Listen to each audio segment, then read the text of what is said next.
kuningiz Allohga isyon qilmay o'tayotgan bo'lsa, o'sha baxt. Haqiqiy formula shu.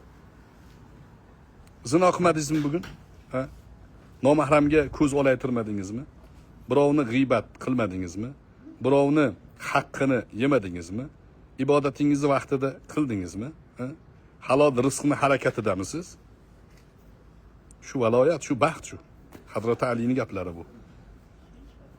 Eng baxtli kun qaysi kun deganda Allohga isyon qilinmagan kun degan. Ali radhiyallohu anhu. Qarang hikmatni go'zalligini, hikmatni, mag'zini butunligini. Bu Qur'onga ham bog'lanadi. Qur'oni Karimda Alloh taolo Ot va Samud qavmini halokatga uchratgan. Ot va Samud qavmi nima sababdan halokatga uchragan?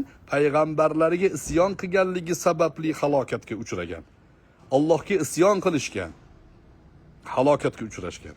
Halokatga uchragan kunlarini Alloh subhanahu va taolo ayyamun nahisat degan. Baxtsiz kunlarda halokatga uchrashdi degan. Ya'ni ular uchun baxtsiz kunlar edi. Ularga nisbatan baxtsizlik edi. Nima? Isyon baxtsizlik edi. Ular halokatga uchradi. Demak, mana shundan kelib chiqib, baxtli kim desa, Allohga isyon qilmagan odam baxtli. Pulingiz ko'p bo'ladimi, kam bo'ladimi, bu belgilamaydi. Arab jon kuydirib, yig'lab gapiryapti. Biz millat yo'qotib qo'ydik deydi. Fransiyada paloncha musulmon bor deyiladi-yu, birortasi bir-biri bilan birdan emas deydi. Hammasi dunyo uchun. Dunyoni ketidan quvgan, tashvish qilib yotibmiz deydi.